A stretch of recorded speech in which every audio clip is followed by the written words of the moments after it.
are you, Lord? How great are you, Lord?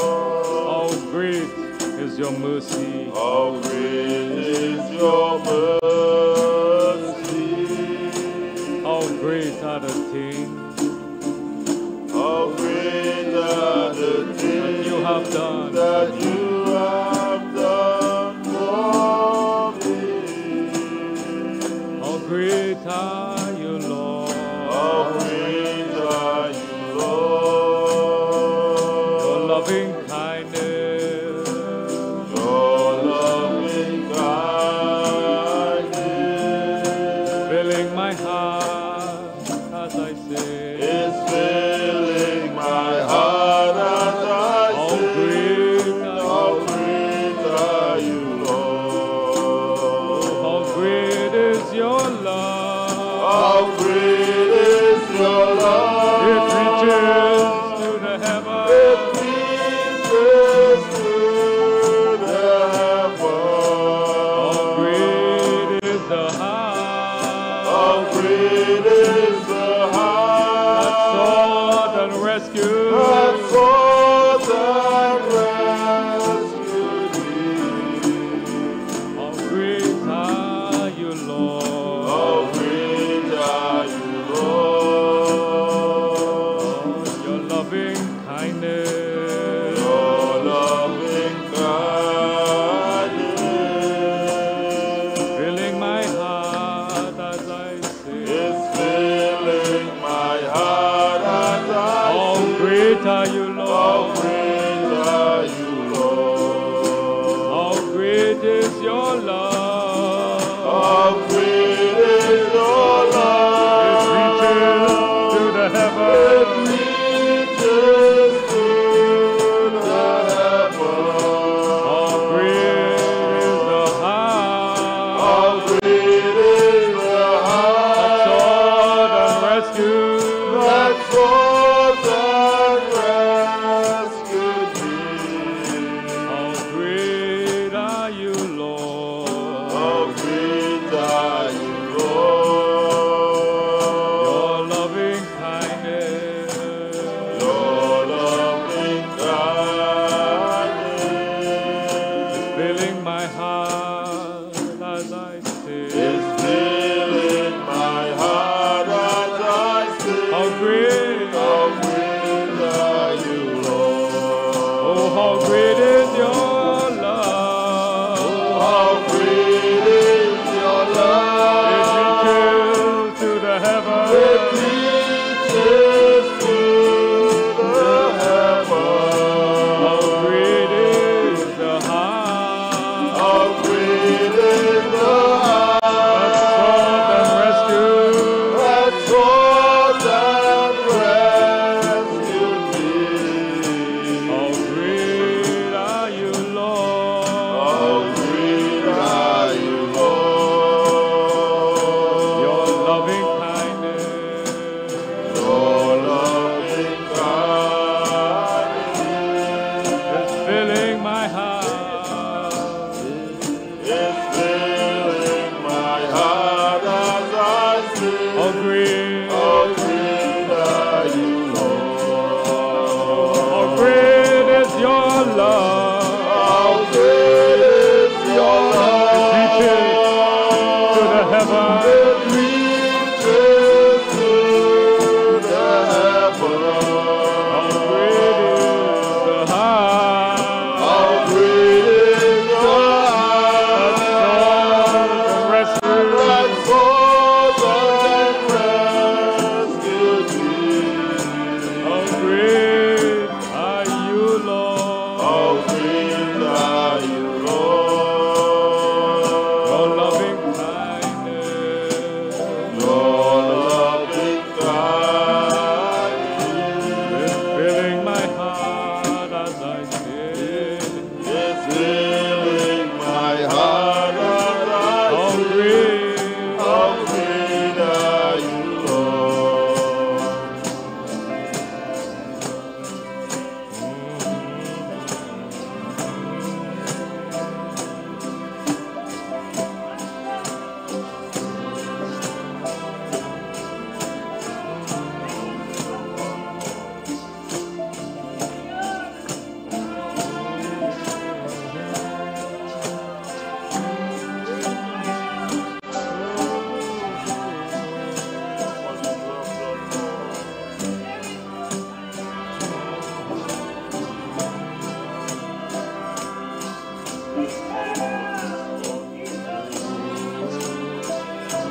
great is your love. How great is your love. It reaches to the heavens. Reaches to the heavens. How great is the heart How great is the heart that sought and rescued. that sought and rescued me.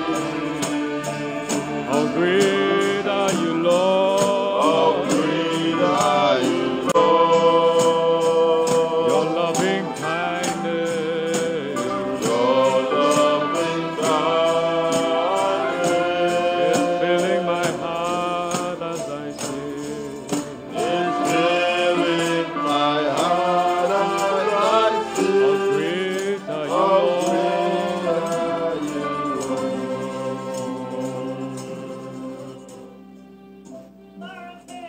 When I look into your holiness And I gaze into your loveliness. and I gaze into your loveliness,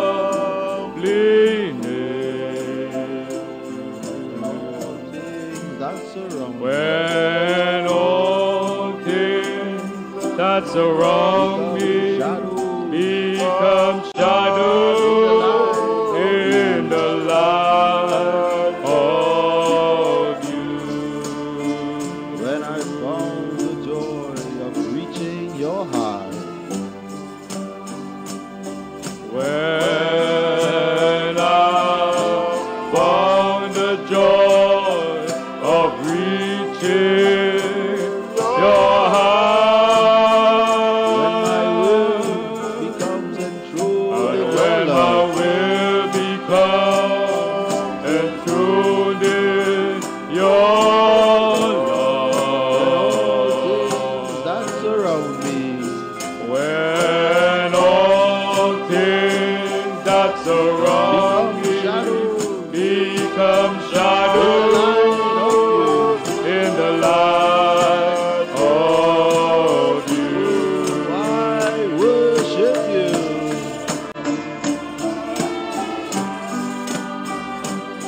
Lord, I worship you.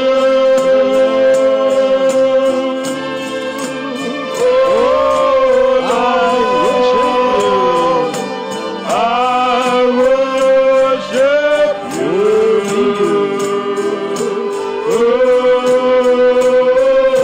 The reason I live. The reason I live Is to worship you. is to worship you. Oh, I worship you, Lord. I worship you. Oh Lord, I worship you. The reason that I live. The reason I live Worship you. is to worship you.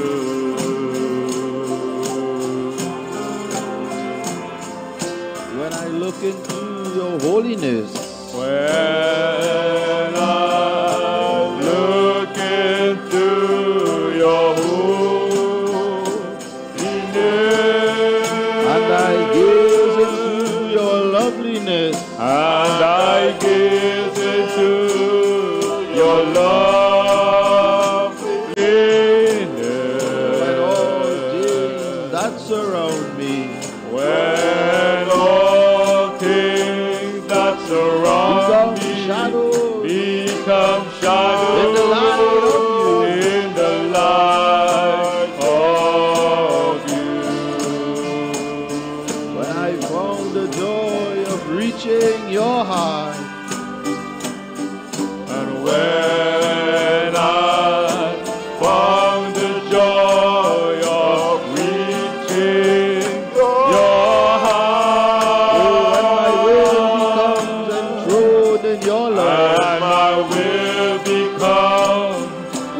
Soon in your all love. things that surround me When all things that surround me become shadows in the light of you.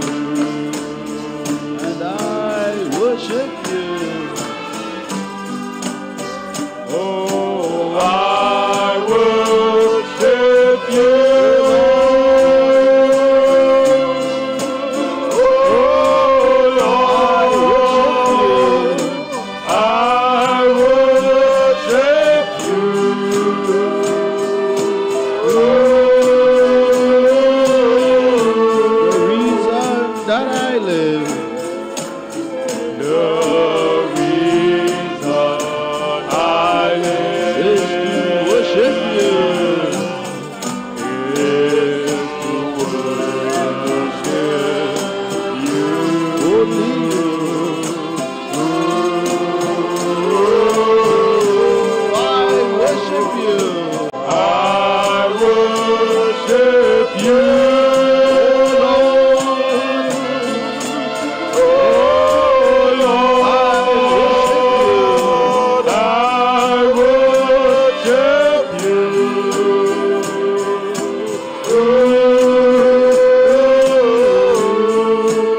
I worship you.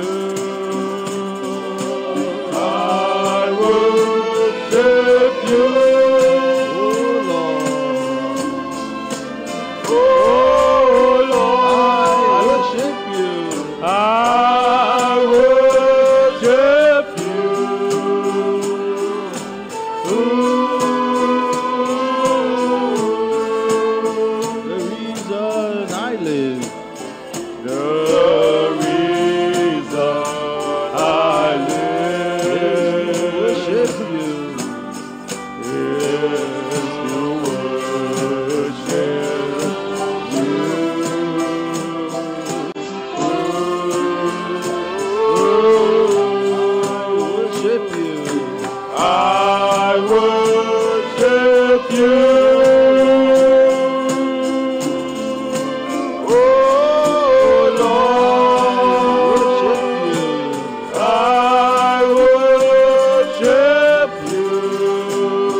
அப்படியானால் அறிவிப்புகளை நானே செய்யலாம் என்று நினைக்கிறேன். அங்கே வெகுமதிகள் நிச்சயமாக இருக்கின்றது. அந்த விதமாக நான் ஏதோ கருதுகிறேன். ஒவ்வொரு முறையும் நான் இங்கிருப்பதை ருசிக்கிறேன். நாங்கள் உங்களோடு கூட இருப்பதில் எங்களுடைய பிரயாணம் இப்பொழுது முடிவிற்கு வருகின்றது. ஏனென்றால் சிக்காகோவில் உடனேயே எங்களுக்கு ஒரு கூட்டம் ஒழுங்கு செய்யப்பட்டுள்ளது. ஆகவே நான் என் குடும்பத்தை அரிசோனாவில் கொண்டு போய் சீக்கிரமாய் விட வேண்டும். இன்னும் அவர்களுக்கு கோடை விடுமுறை ஆரம்பமாகவில்லை. சில நாட்களுக்குள் நான் அவர்களை எங்காவது சிறு சுற்றுப்பயணம் கொண்டு போக வேண்டும்.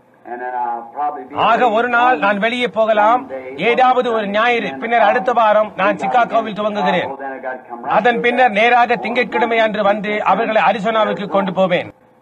ஞாயிறு காலையில் வருவதை நான் வெறுக்கிறேன். எல்லாரும் அந்த நேரத்தில் தான் களைப்பை ஆற்றுவார்கள்.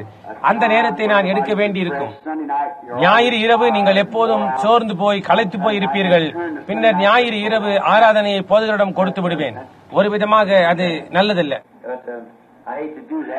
ஆனால் நான் அதை செய்ய வெறுக்கிறேன். இருந்த போதிலும் நான் ஞாயிறு இரவு கூட்டத்தை எடுக்கும் போது நான் அதிக நேரம் ஜனங்களை காக்க வைக்கிறேன். அநேகர் இங்கு தூரத்திலிருந்து தெற்கேயும் கிழக்கேயும் இருந்து வருகிறீர்கள். சில நேரங்களில் அவர்கள் இரவு பகலாக இங்கு வர காலை ஓட்டிச் செல்ல வேண்டியிருக்கிறது. அப்படியே திரும்பமாக போக வேண்டியிருக்கிறது. அதன் நிமித்தமாகவே நான் ஞாயிறு காலை கூட்டத்தை எடுத்துக்கொண்டு அவர்கள் நேரத்தோடு திரும்பி போக அவர்களுக்கு தருணத்தை கொடுக்கிறேன். நம்பிக்கையான விசுவாசம் உள்ள புனித யாத்திரைகள், நான் அவர்களை எப்படியாய் பாராட்டுகிறேன். அவர்கள் காற்று, மழை, சாரல் எல்லா சூழ்நிலைகளுக்கும் இடையேயும் நாடு கடந்து நூற்றுக்கணக்கான மைல்களுக்கு அப்பால் இருந்து ஒரு ஆராதனையில் பங்கு கொள்ள வருகிறார்கள். ஆக இந்த ஜனங்களுடைய மகத்தான ஆதரவுக்காக நான் ஜனங்களிடத்தில் நன்றி உள்ளவனாய் இருக்கும்படி உணர்கிறேன். நான் உண்மையை அவரிடத்தில் கூற முயற்சிக்கிறேன். இது உண்மை என்று என் முழு இருதயத்துடன் நான் நம்புகிறேன். ஏதாவது வித்தியாசமான காரியம் இருந்து அது மேலானது என்று நான் கருதினால் நிச்சயமாக முதலாவதாக நான் போவேன். நான் முதலாவதாக போய் அது சரியானதா அல்லது தவறானதா என்று கண்டறியாமல் நான் ஒருவரையும் எங்கேயும் போக சொல்ல மாட்டேன். நான் ஏற்கனவே அது சத்தியம்தான் என்று அறியாமல் நான் ஒருவரையும் தேவனுக்குள் ஒரு அடி எடுத்து வைக்கும்படி சொல்ல மாட்டேன். முதலாவதாக அது கர்த்தருடைய வார்த்தையாய் இருக்க வேண்டும். பின்னர் நான் அதற்குள்ளாக பிரவேசித்து அது சரிதானா என்று கண்டறிய வேண்டும். அதன் பிறகு அது சரியாய் இருக்குமானால் அப்பொழுது நீங்கள் இந்த வழியாய் மேலேறி வாருங்கள் என்று என்னால் சொல்ல முடியும். புரிகின்றதா? அது வழியை உண்டு பண்ணுதலாகும். எந்த ஒரு ஊழியக்காரனும் அப்படி செய்யத்தான் வேண்டும். முதலாவதாக அவனே போக வேண்டும். அவன் ஒரு தலைவனாக இருக்க வேண்டும். ஜனங்களின் தலைவனாக இருக்க வேண்டும். அவன் தானாய் போய் அறிந்திராத எந்த காரியத்தையும் பேசுவதல்ல. நாம் அங்கே போக வேண்டும். ஜனங்களின் தலைவர்கள் முதலாவதாக அங்கே போக வேண்டும். இன்று காலையில் எனக்கு இந்த பீடத்தண்டை ஒரு மிகவும் வினோதமான புதுமையான அனுபவம் கிடைத்தது. அது செய்தியின் கடைசி பகுதியை பற்றினது. அந்த விதமாக அதை கூற வேண்டும் என்ற நோக்கமே எனக்கு இல்லை. புரிகின்றதா? ஆனால் அது ஏற்கனவே சொல்லப்பட்ட ஆயிற்று என்று யூகிக்கிறேன். அதை குறித்து என்னால் இப்பொழுது ஒன்றும் செய்ய முடியாது. ஆனால் நான் வீட்டிற்கு போன பிறகு அதை குறித்து ஆய்ந்து படிப்பேன். ஒரு சிறிய குடும்ப ஒன்று கூடுதல் இன்றைக்கு என்னுடைய சகோதரரும் மற்றவர்களுமாய் இருந்தது. தாயார் காலமாகிவிட்டார்கள். வழக்கமாக அவர்கள் வீட்டிலே நாங்கள் ஒன்று கூடுவோம். இப்பொழுது நாங்கள் டொலரஸ் வரைக்கும் போகிறோம். இன்று பிற்பகல் எங்களுக்கு ஒரு அருமையான நேரமாய் இருந்தது. பேசிக் கொண்டிருந்தோம். டெடி எங்களோடு கூட இருந்த சில பாட்டுகளை பாடினான், சில ஞான பாட்டுகளை வாசித்தான். நான் நினைக்கிறேன் அடுத்த ஞாயிறு காலை கர்த்தருக்கு சித்தமாயிருந்தால் சகோதரன் நெவிலுக்கு ஆட்சேபனை இல்லை என்றால் ஒரு சுகமளிக்கும் ஆராதனை வைக்கலாம் என்றிருக்கிறேன். சுகமளிப்பதற்காகவே அர்ப்பணிக்கப்பட்ட ஒரு கூட்டம். நான் நினைக்கிறேன் இந்த காலை செய்தியுடன் அந்த செய்தியை வெளியே கொண்டு வர உண்டாயிருந்த கர்த்தருடைய நடத்துதல் நம்மை சற்று உற்சாகப்படுத்துகிறதா இருந்தது. பாருங்கள், உண்மையாகவே விசுவாசிக்கும்படி செய்கிறது. நாம் சுற்றி சுற்றி விளையாடுகிறோம். நாம் பலதரப்பட்ட காரியங்கள் சொல்லுகிறோம், அவைகளை குறித்து பேசுகிறோம். ஆனால் அது ஒரு தீர்வு காணும் கட்டத்திற்கு வரும்போது அது ஏதோ வித்தியாசமான காரியமாய் இருக்கிறது. யாரோ என்னிடம் சொல்லிக் கொண்டிருந்தார்கள், நான் நினைக்கிறேன் அது என் சகோதரன் என்று. யாரோ ஒரு ஊழியக்காரனும் அவனுடைய சபையாரில் ஒருவரை பற்றியும் ஒரு சிறு கதை சொன்னான்.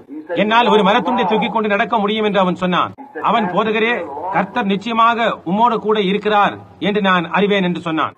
அவன் சொன்னான், நான் கடந்து போகும்போது என்னால் ஒரு மரக்கட்டையை சுமந்து கொண்டு போக முடியும் என்று.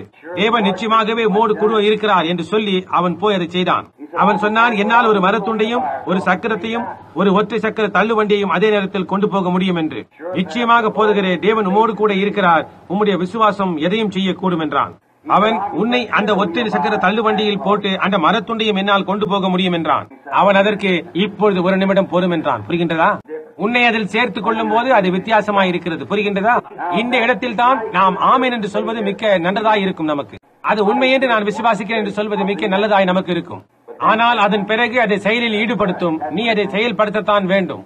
இன்று காலையில் அச்சொற்றொடரை நான் கூறின போது, அதாவது ஜனங்கள் அங்கே பேதுருவின் நிழலுக்காக படுத்திருந்தார்கள், அவர்கள் ஜெபம் செய்யுங்கள் என்று கூட கேட்கவில்லை. இதை கவனித்துக் கொண்டே நான் அநேக வீடுகளுக்குள் போயிருக்கிறேன். போவதற்கு முன்னால் ஜெபியுங்கள், அந்த அபிஷேகத்தோடு உள்பிரவேசியுங்கள்.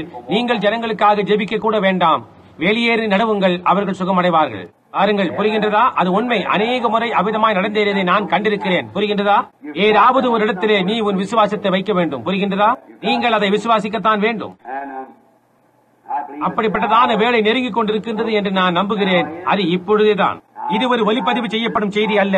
நான் உணர்கிறேன், வேண்டுமானால் அவர்களுக்காக பதிவு செய்யலாம். ஆனால் அது ஒலிப்பதிவு செய்து தேசத்தினூடாக அனுப்பப்பட போகிற வெளிநாடா செய்தி அல்ல. இன்று காலையில் என்ன பேசிக் கொண்டிருந்தோமோ அது இப்பொழுது உச்சகட்டத்திற்கு வந்தாயிற்று. அதன் காரணமாகத்தான் அடுத்த ஞாயிறு காலையில் ஒரு சுகமளிக்கும் ஆராதனை வைக்கப் போகிறோம். ஏனென்றால் நான் வீடு திரும்பிய நாள் முதல் தரிசனங்களை பற்றியும் சம்பவித்த காரியங்கள் மற்றும் எல்லாவற்றையும் இது மட்டுமாய் சொல்லி வந்தேன். நான் எதற்காக இந்த காரியங்கள் எல்லாவற்றையும் செய்தேன். பின்னர் இன்று காலையில் அதை 3ஆம் இழுப்பு மட்டுமாய் கொண்டு வந்தேன். இப்பொழுது தேவனுக்கு அர்ப்பணிக்கிறதற்கான என்னுடைய நேரமாயிருக்கிறது. என்னோடு பேசுவதற்கான தேவனுடைய நேரமாயிருக்கிறது. பாருங்கள், என்னுடைய சொந்த ஜீவியத்திலும் எனக்கு ஒரு மாற்றம் அவசியம் இருக்கத்தான் வேண்டும். நான் பொல்லாதவன் என்று நான் நினைக்கிறபடினால் அல்ல, ஆனால் ஜனங்களிடத்தில் இன்னும் சற்று நெருங்க வேண்டும் என உணர்கிறேன். புரிகின்றதா? இந்த சுவிசேஷ செய்தியை சொல்ல முயற்சித்த ஜனங்கள் எல்லாரும் அதற்கு எதிராக தங்கள் முதுகை திருப்பி அதை பார்த்து சிரித்துவிட்டு அகன்று போயினர். இப்பொழுது என்னை பொறுத்தமட்டில் அது ஒரு அவமதிப்பு போன்று காணப்படுகிறது. அந்த அவமதிப்பு எனக்காய் இருக்குமானால் நான் கவலைப்படவில்லை. ஆனால் நான் சொல்லிக் கொண்டிருக்கின்ற காரியங்களுக்கு அது அவர்களுக்கு உதவி செய்ய முயற்சிக்கின்ற சத்தியமாய் இருக்கின்றது.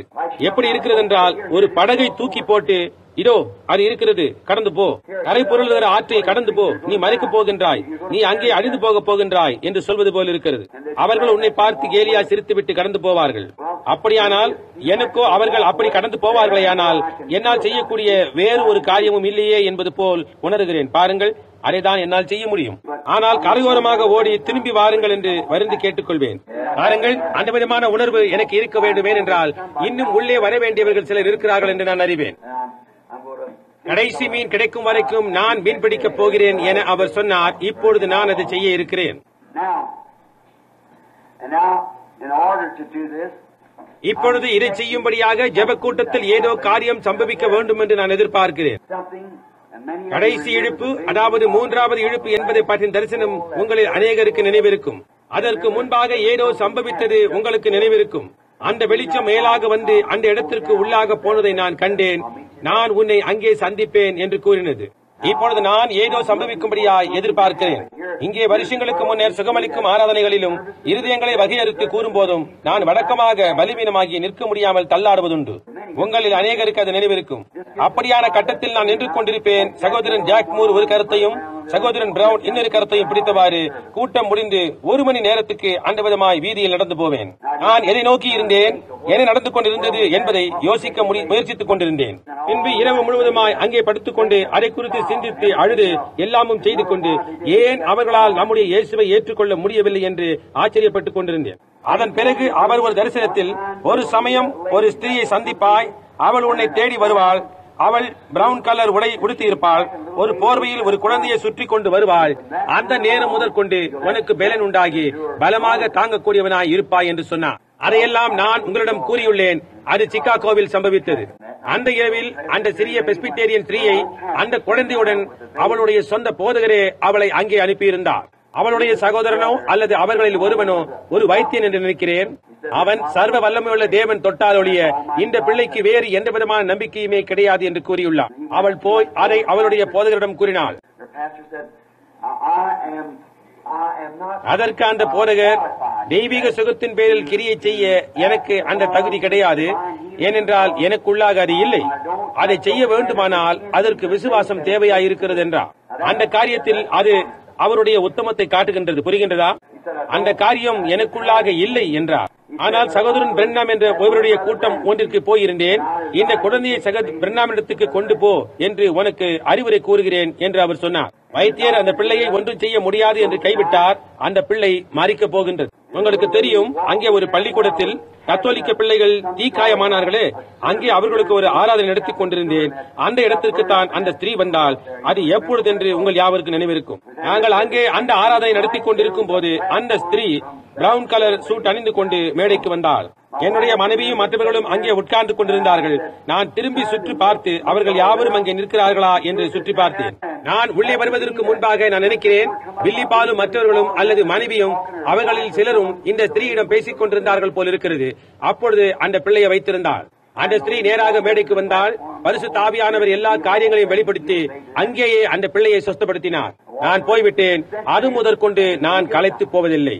பாருங்கள், இப்பொழுது என்னை அது தொந்தரவு படுத்துவதில்லை. நான் அப்படியே தொடர்ந்து போய்க் கொண்டிருக்கிறேன். இப்பொழுது நான் 3ஆம் இழுப்பை துவங்குவதற்காக ஏதோ காரியம் சம்பவிக்கும்படி காத்துக் கொண்டிருக்கிறேன். பாருங்கள், ஒரு கால் அடுத்த ஞாயிற்றுக்கிழமை சுகமளிக்கும் ஆராதனை அதை உண்டாக்கலாம், எனக்கு தெரியாது. நாங்கள் செய்ய வேண்டியதெல்லாம் உங்களிடம் கூறி வியாதியஸ்தர்களை இங்கே கொண்டு வர வேண்டும் என்று நான் நினைக்கிறேன். ஒரு சுகமளிக்கும் ஆராதனைக்கு நாம் வியாதி உள்ளவர்களுக்காக அர்ப்பணிக்க வேண்டும்.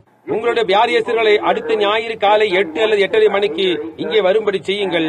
நாங்கள் ஜெப அட்டைகள் விநியோகிக்க ஒழுங்கு செய்கிறோம். எப்படி இருந்தாலும் அதை செய்ய போகிறார்கள். அதன் பிறகு நாம் ஒரு ஜெப வரிசையை வைத்து வியாதியஸ்தர்களுக்காக ஜெபித்து பரிசுத்த ஆவியானவர் என்ன செய்ய போகிறார் என்று பார்ப்போம். நாம் மட்டும் அவரை விசுவாசிப்போமானால் அவர் அற்புதங்களை செய்வார் என்று நம்புகிறேன். புரிகின்றதா? ஆனால் நாம் அதற்காக இப்பொழுது அவரை முழு இருதயத்துடன் விசுவாசிக்க வேண்டும்.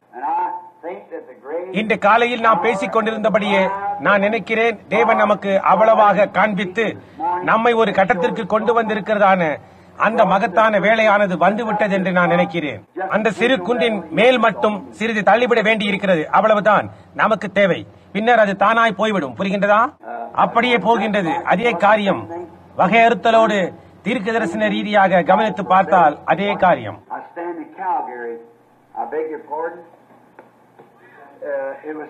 நான் ராணிப்பட்டினமாகிய ரெஜினாவில் உள்ள கால்கேரியில் நின்று கொண்டிருந்தேன். நாங்களும் ஒரு கூட்டமாய் நின்று கொண்டிருந்தோம். இங்கே இந்த மேடையில் நீ அவர்களின் இருதயத்தின் ரகசியங்களை அறிந்து கொள்வாய், அது நிறைவேறும் என்று கர்த்தர் என்னிடம் கூறியிருந்தார். அது உண்மையே. அந்த விதத்தில் நான் அதை ஒருபோதும் நினைத்ததில்லை. அந்த இரவு நான் ஏனுடன் மேடையை நோக்கி நடந்து வந்து வியாதியஸ்தர்களுக்காக ஜெபித்துக் கொண்டிருந்தேன்.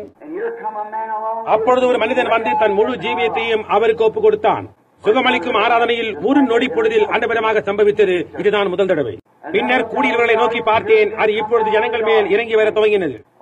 நாங்கள் அந்த பக்கத்தை அடைந்த போது இன்னும் அந்த பாரி ஜனங்கள் அண்டை நடந்து சென்று ஜனங்களின் ஜீவியத்தின் காரியங்களை கண்டு இன்னும் கூறவே இல்லை. நான் அவைகளை எல்லாம் அப்படியே சொல்லுகிறதில்லை. அவைகளை அப்படியே விட்டு விடுவேன். சொல்ல வேண்டும் என்று கட்டாயப்படுத்தப்பட்டால் ஒழிய நான் ஒன்றையும் சொல்லுகிறதில்லை. இந்த விதமாக அடுத்த காரியம் துவங்குவதற்காக நான் எதிர்பார்க்கிறேன். பாருங்கள், தேவன் அவருடைய சொந்த வழியில் அவருடைய ஒப்பற்ற நேரத்தில் அது துவங்குவார். அது இன்னொரு காரியமாயிருக்கும். இந்த ஜனங்கள் எல்லாரை காட்டிலும் அப்பாற்பட்டதாயிருக்கும். புரிகின்றதா? அது சம்பவிக்கும்படியாய் நான் எதிர்பார்த்துக் கொண்டிருக்கிறேன். அடுத்த ஞாயிற்றுக்கிழமை ஒரு சிறு சுகமளிக்கும் ஆராதனை இருந்தால் ஒரு காலம் சம்பவிக்கலாம் என்று நான் நினைத்தேன். பின்பு அடுத்த ஞாயிற்றுக்கிழமை ஒரு கால் நான் பிள்ளைகளை கூட்டிக் கொண்டு வெளியே போகலாம். ஏனென்றால் அவர்கள் திரும்பி வீட்டிற்கு போய் பள்ளிக்கு செல்ல வேண்டும். அதற்கும் அடுத்த ஞாயிறு நான் நிச்சயமாக சிகாகோவில் அந்த கூட்டத்தில் இருப்பேன். அதன் பின்பு திரும்பி வந்து பிள்ளைகளை பள்ளிக்கு கொண்டு செல்ல செவ்வாய்க்கிழமை அரிசோனாவிற்கு புறப்படுவோம். சரி, என்ன கண்டுபிடித்தீர்கள் பாஸ்டர் அவர்களே? நல்லது, அது மிகவும் அருமையா இருக்கிறது. இப்பொழுது நாங்கள் அதை குறித்து கேட்க விரும்புகிறோம். மிகவும் நன்மையாகவே கர்த்தர் உங்கள் யாவரையும் ஆசீர்வதிப்பாராக. அடுத்த ஞாயிறும் புதன் இரவும் உங்களை காணுவேன் என்று நம்புகிறேன். கவனியுங்கள், சகோதரன் ரெடல்ஸ், சகோதரன் ஜாக்சன், சகோதரன் பார்னல்ஸ், இன்னும் மற்ற சகோதரனுடைய சிறிய சபைகளை மறந்து போகாதீர்கள். அவர்கள் இங்கே கடினமாக போராடுகிறார்கள். புரிகின்றதா? நாம் அவர்களுடைய சகோதரி சபைகள் என்று அவர்கள் கருதுகிறார்கள். பாருங்கள், நாம் அவர்களுக்கு ஏதோ ஒரு தாய் கூட்டமாய் இருக்கிறோம். அவ்விதமாகத்தான் அவர்கள் இங்கே இருந்து தான் போதகர் முதலானோராய் பிறந்தவர்கள். இதோ இங்கே இருக்கின்ற இந்த சிறிய சகோதரனை அன்றொரு ராத்திரி சந்தித்தேன். அவர் சகோதரன் ஆலன். சகோதரன் காலின் சகோதரன் ஆலினை அறியாதிருந்தால் இங்கே அவரை கண்டுகொள்வார்.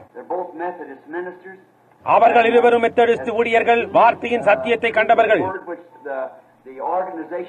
மெத்தடிஸ்ட் சபை ஸ்தாபனம், அதில் அருமையான கூட்ட ஜனங்கள் இருக்கிறார்கள். அவர்களில் அப்படிப்பட்டவர்கள் இல்லையே நினைக்க வேண்டாம். அவர்களில் அப்படிப்பட்டவர்கள் இருக்கிறார்கள். அந்த கத்தோலிக்க சபையிலும் அருமையான கூட்ட ஜனங்கள் இருக்கிறார்கள். பிரெஸ்பிட்டீரியன் சபையிலும் அருமையான ஜனக்கூட்டம் இருக்கிறார்கள். அங்கு இருக்கின்ற எல்லா சபைகளிலும் அருமையான கூட்ட ஜனங்கள் இருக்கிறார்கள். ஒரு மனிதனும் ஒரு ஸ்திரீயும் அவர்களுடைய ஜீவியத்தின் பாதையிலே அந்த வெளிச்சம் பிரகாசிக்க வேண்டும் என்று அவர்கள் காத்திருக்கிறார்கள். நீங்கள் வெறுமன தாழ்மையிலும் இனிமையிலும் உங்கள் வெளிச்சத்தை பிரகாசித்துக் கொண்டிருங்கள். நம்மை தாழ்த்துகிறதன் மூலமாக நாம் தேவனிடத்தில் நெருங்கி வருவோமாக. புரிகின்றதா? மறந்து போக வேண்டாம், இந்த ஜெப கூடாரத்தின் வேலன் குறையும். சாத்தான் நரகத்தில் இருக்கும் எல்லா துப்பாக்கிகளையும் பயிற்சி பார்த்து இதற்கு எதிராக வைத்திருக்கிறான் என்பதை மறந்து போக வேண்டாம். மற்றொருவன் நினைக்கிறதற்கு முரணாக இன்னொருவன் காரியத்தை செய்யும்படியாக அவன் செய்வான். அவன் அதை செய்து கொண்டிருக்கிறான். அவன் அதையே செய்யத்தான் இருக்கிறான். அது அவனுடைய வேலையாய் இருக்கிறது. யாராவது எதையாவது சொல்லும்படி செய்யக்கூடுமானால், இன்னொருவனை குறித்து யாராவது பேசும்படியாய் செய்யக்கூடுமானால், உதாரணமாக கவனியுங்கள், உனக்கு தெரியுமா இன்னான் இன்ன காரியத்தை செய்தான் என்று கூறும்படி செய்வான். நீங்கள் அதற்கு செவி கொடுக்க வேண்டாம். நீங்கள் அதற்கு செவி கொடுக்க வேண்டாம். அது பிசாசு. புரிகின்றதா? அது பிசாசு. நீங்கள் அதை நம்பாதீர்கள். அப்படி யாராவது ஏதாவது தவறாக செய்திருப்பார்களானால் அவர்களுக்காக ஜெபியுங்கள். அந்நியமான விதத்தில் செய்யாதீர்கள். அதாவது அது என்னுடைய கடமை என்று அறிவேன், அந்த சகோதரனுக்காக நான் ஜெபிக்கத்தான் வேண்டும் என்று கூறாதே. அந்த சகோதரிக்காக உண்மையாகவே அதை உன்னுடைய இருதயத்தின் ஆழத்திலிருந்து கொண்டு போங்கள். அவர்கள் மீண்டுமாக ஊழியத்தில் திரும்பி வந்ததை நீ காணும் பொழுது நீ செய்ய வேண்டிய முதலாவது காரியம் அவர்களிடம் இனிமையாய் நடந்து கொண்டு இனிமையாய் பேசு. புரிகின்றதா? ஏனென்றால் பார்க்க போனால் நாம் எல்லாரும் சூரிய அஸ்தமனத்தை நோக்கி போய்க் கொண்டிருக்கிறோம். என் நாட்களில் ஒன்றில் கர்த்தராக இயேசு வரப்போகிறார். உங்களுக்கு தெரியுமா, எடுத்துக் கொள்ளப்படுதல் அவ்வளவு சடுதியாயும் அவ்வளவு இனிமையாயும் இருக்கும். முழு உலகத்திலும் 10,000-ல் 1 கூட அது சம்பவிக்கும் போது அதை அறிய மாட்டார்கள் என்று நான் நினைக்கிறேன். அது அவ்வளவு அமைதியாய் சம்பவிக்கும். ஒருவருக்கும் அதை குறித்து ஒன்றும் தெரியாது. புரிகின்றதா? நிச்சயமாக சிறு சிறு கூட்டங்கள் இன்னாரை காணோமே என்று கூறும். அங்கே ஒரு பைத்தியக்கார கூட்டம் இருந்தது, அங்கிருந்த ஒரு கூட்ட ஜனங்கள் போய்விட்டதாக சொல்லுகிறார்கள். காரியம் அப்படி அல்ல. அவர்கள் எங்கேயோ வெளியே போயிருக்கிறார்கள். அந்த பைத்தியக்கார கருத்து எங்கள் மத்தியிலும் இருந்தது. புரிகின்றதா என்பார்கள். அங்கே ஜெபர்சன்வில் ஜெப கூடாரத்தில் அதன் அங்கத்தினர்களில் பல பேரை காணவில்லை என்று சொல்லுகிறார்களே. பாருங்கள், அவர்கள் சும்மா அப்படி நடிக்கிறார்கள். அதனால் ஒன்றுமில்லை என்று சொல்வார்கள். அதை போன்று அது ஏதோ ஒரு கடந்து போன சம்பவம். அதை அவர்கள் அறியாதிருப்பார்கள். தேசத்தினூடாக கிறிஸ்துவுக்குள் மரித்தவர்கள் முதலாவது எழுந்திருப்பார்கள். எடுத்துக் கொள்ளப்படுதல் சம்பவிக்கும். சபையானது வீட்டிற்கு எடுத்துக் கொள்ளப்படும். அதற்கு பின்னர் உபத்திரம் துவங்கும். என்னே, அந்த நேரத்தில் இங்கு இருக்க நமக்கு விருப்பமில்லை. உபத்திரவ காலத்தில் எனக்கு இங்கு இருக்க விருப்பமில்லை. நம்மில் ஒருவரும் அதில் இராதபடி கர்த்தர் செய்வாராக. ஏனென்றால் அசுத்தமாய் இருக்கிறவன் இன்னும் அசுத்தமாய் இருக்கட்டும், பரிசுத்தமாய் இருக்கிறவன் இன்னும் பரிசுத்தமாய் இருக்கட்டும், நீதிமானாய் இருக்கிறவன் இன்னும் நீதிமானாய் இருக்கட்டும். ஆட்டுக்குட்டியானவர் அவருடைய மீட்பின் புத்தகத்தோடு வந்துவிட்டார். மணவாட்டியானவள் வெளியே எடுக்கப்பட்டால் அதை ஏற்க மறுத்தவர்கள் யூதர்களும் புறஜாதியாரும் இரு சாராரும் பூத்திர காலத்தில் ஊடாக போகத்தான் வேண்டும். என்ன ஒரு உபத்திரவ நேரம், எனக்கு அது தேவையில்லை. கர்த்தாவே, என்னை இப்பொழுது பரிசுத்தப்படுத்தும். அது நல்ல நசரேய உபதேசம் அல்லவா? அது உண்மையும் கூட. அது உண்மைதான். அது சரிதான். உம்முடைய பரிசுத்த ஆவியினால் என்னை நிறையும் கர்த்தாவே. எல்லா உலகத்தையும் எனக்குள் இருந்து வெளியே எடுத்து போடும். இப்பொழுது கர்த்தாவே எதுவும் எனக்கு வேண்டாம். அந்த கருத்த சகோதரன், ஐயா, என்னுடைய கையில் என்னுடைய பயணச்சீட்டு இருக்கிறது, ஏற்கனவே தொலையிடப்பட்டாயிற்று. நான் ஆற்றங்கரைக்கு வரும்போது அந்த காலையில் எனக்கு எந்த தொந்தரவும் இருக்கக்கூடாது என்று கூறினது போன்று. ஆக அது மட்டும் சரிதான், எனக்கு எந்த தொந்தரவும் வேண்டாம். உன்னுடைய பயணச்சீட்டை உன் கருத்தில் பற்றிக்கொள், ஏனென்றால் நாம் கடந்து போக போகிறோம். அதை குறித்து சற்று சிந்தித்து பாருங்கள். அந்த மகத்தான மீட்பானது சமீபமாயிருக்கிறது. இப்பொழுது இன்னொரு காரியம், சகோதரனே, அங்கே யூட்டிகாவில் இருக்கிறாரே, அவருடைய பெயர் என்ன? சகோதரன் கிரஹாமை நினைக்கிறேன். அங்கே போதகராய் இருக்கின்ற இன்னொரு சகோதரன் ஷாங்க்ஸ் அல்லது அதே போன்று ஏதோ அல்லது சிங்க். சகோதரன் ஸ்னெல்லிங் தான் போதகர். இப்பொழுது யூட்டிகாவில் சகோதரன் ஸ்னெல்லிங் தான் போதகராய் இருக்கிறார். அவர்களுடைய ஜெப கூட்டம் வியாழன் இரவு என்று நினைக்கிறேன். உங்களுக்கு தெரியும், வியாழன் இரவு நம்மால் அங்கு போக முடிந்தால் மிகவும் நன்றாயிருக்கும். அவர்களுக்கும் சிறிதொரு ஐக்கியம் தரலாம். புரிகின்றதா? பின்னர் சகோதரன் ஜாக்சன் அவருடைய கூட்டத்தை அவர் கூட்டும் போது நம்மால் ஒரு சிறு கூட்டமாய் சேர்ந்து போக கூடுமானால் நன்றாயிருக்கும். தொடர்ந்து ஜெபித்துக் கொண்டே இருங்கள், தோண்டிக் கொண்டே இருங்கள். ஆம், நிறுத்தி விடாதேயுங்கள். எலியா அவர்களை பார்த்து அங்கே போய் தோண்டுங்கள் என்று கூறினது போன்று, நீங்கள் ஆழமாய் போன பிறகு எனக்கு மிகவும் களைப்பாய் இருக்கிறது என்று ஒரு பழைய தகர குவளை சொல்லுவதை கேட்கலாம். அதை தூக்கி உன் வழியை விட்டு தூர எரிந்து தொடர்ந்து தோண்டிக் கொண்டே போ. புரிகின்றதா? தோண்டிக் கொண்டே போ. ஏனென்றால் நான் தோண்டியாக வேண்டும், நாம் தோண்டித்தான் ஆக வேண்டும், அவ்வளவுதான். ஏனென்றால் நீ உபத்திரவத்தை தவிர்க்க வேண்டும் என்று எதிர்பார்த்தால் தோண்ட ஆரம்பிப்பது நலமாயிருக்கும். இப்பொழுது என்னை எடுத்துக் கொண்டால் அங்கே நான் எனக்கே பிரசங்கிக்கிறேன். நான் இதற்கு முன்பு தோண்டினதை காட்டிலும் இன்னும் அதிக ஆழமாய் தோண்ட போகிறேன். ஏனென்றால் இந்த தேசத்திலும் உலகத்தை சுற்றிலும் உலகம் முழுவதிலும் இந்த ஊழியமானது சென்றது போன்று இந்த ஊழியம் நான் மறுபடியுமாக போக வேண்டும் என்று உணர்கிறேன். அன்றொரு நாள் காலை நான் என் மனைவியிடம், நான் போகும்போது நீ என்னுடன் வர வேண்டும் என்று நான் விரும்புகிறேன். கர்த்தருக்கு சித்தமானால் நான் சுமார் ஜனவரி மாதம் புறப்பட இருக்கிறேன். நான் ஒரு முழு உலக சுற்று பிரயாணம் செய்ய போகின்றேன். திரும்பி வந்து அடுத்த கோடையில் ஒரு கால் அமெரிக்க ஐக்கிய நாடுகளில் கூட்டங்கள் நடத்தலாம். அதற்கு அவள் அவ்விடமாய் போவதற்கு எனக்கு அதிக வயதாகிவிட்டது என்றாள். நான் சொன்னேன், சரி, நான் என்னுடைய உலக சுற்றுப்பயணத்தை கடந்த 8 ஆண்டுகளுக்கு முன்னர் செய்தேன். 8 வருடங்களுக்கு முன்பு இருந்ததை காட்டிலும் இன்னும் மேலான நிலைமையில் இருப்பதாக நான் உணர்கிறேன் என்றேன். அதை குறித்து இப்பொழுது எனக்கு அதிகமாய் தெரியும். பின்னர் நாங்கள் வேலையில் இறங்கினோம். உனக்கு 25 வருடங்கள் ஒதுக்கப் போகிறேன். நீ பலவீனனாக போகிறதில்லை, உன்னால் போக முடிந்தவனாயிருப்பாய். நான் உனக்கு 25 வருடங்களை பூமியில் ஒதுக்கப் போகிறேன் என்று கர்த்தர் சொல்வாரானால், நீ பிறந்ததிலிருந்து 25 வயதை எடுத்துக் கொள்வாயா, அல்லது 25 வயதிலிருந்து 50 வயதை எடுத்துக் கொள்வாயா, அல்லது 50 வயதிலிருந்து 75 எடுத்துக் கொள்வாயா, அல்லது 75 100 எடுத்துக் கொள்வாயா? பூமியில் ஒரு நேரமானது எந்த ஒரு மனிதனுக்கும் ஒதுக்கப்பட்டிருக்குமானால் அதை தேவனுடைய ஊழியத்தில் செலவிடாமல் இருப்பானால் அவன் செய்கின்ற மோசமான காரியமாய் அது இருக்கும். அவன் என்ன செய்கிறான் என்பதை குறித்து எனக்கு அக்கறை இல்லை. நீ ஒரு ஸ்திரீயின் இருதயத்தை கவர்ச்சிக்கப் போவதானால் முதலாவது 25வது வயதை வாலிபத்தை தெரிந்து கொள்வது நலம். புரிகின்றதா? நீ ஒரு தச்சனாகவோ மெக்கானிக்காகவோ அல்லது வேறு ஏதாவதாகவோ இருக்க போவதானால் நீ 2வது 25வது வயதை தெரிந்து கொள்வது நலம். புரிகின்றதா? பின்னர் அதை குறித்து நான் சிந்தித்துக் கொண்டிருந்தேன். என்னை குறித்து என்ன, நான் எந்த 25வது வயதை தெரிந்து கொள்வது?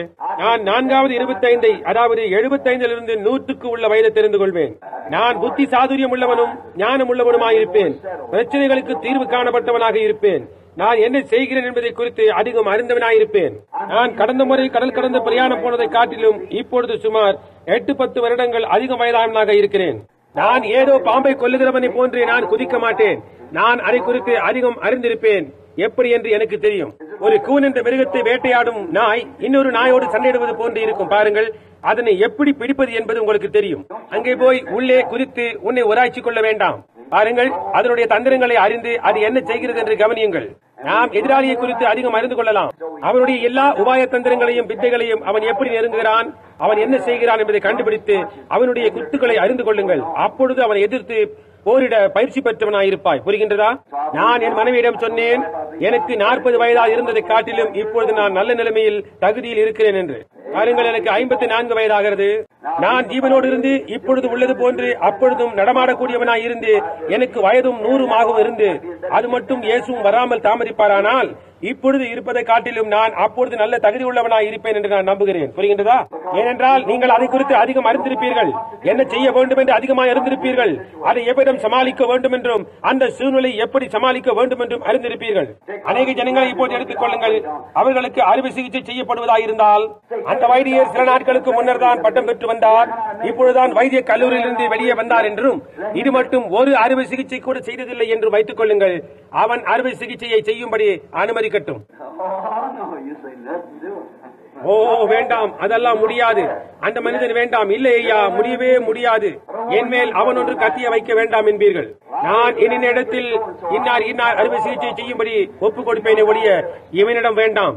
அவர் நிறைய அறுவை சிகிச்சைகளை செய்துள்ளார் என்று கேள்விப்பட்டிருக்கிறேன், அதை எப்படி செய்ய வேண்டும் என்றும் அவருக்கு தெரியும் என்பீர்கள். அதுதான் காரியம். புரிகின்றதா? கருத்து அதுதான்.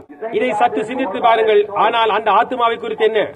தாங்கள் எங்கே இருக்கிறார்கள் என்றும் பாதை அறிந்தவர்களாயும் அந்த பாதையில் சென்றவர்களாயும் இருக்க வேண்டும். ஆம், உண்மையாக கர்த்தருமை ஆசீர்வதிப்பாராக. சரி சகோதரன் நெவில், இங்கே இப்பொழுது எழுப்பி நில்லுங்கள். சகோதரன் நெவிலை தேவன் ஆசீர்வதிப்பாராக.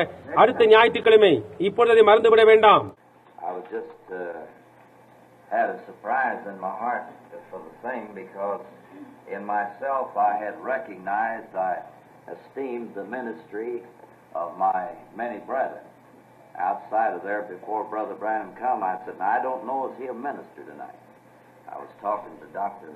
Lee Vale here, and I said, I was in the meeting at Middletown, Ohio, and you were the one that talked through the day. And I said, I deeply appreciated the meeting, along with the teaching that Brother Vale did over there in conjunction with the meeting at Middletown.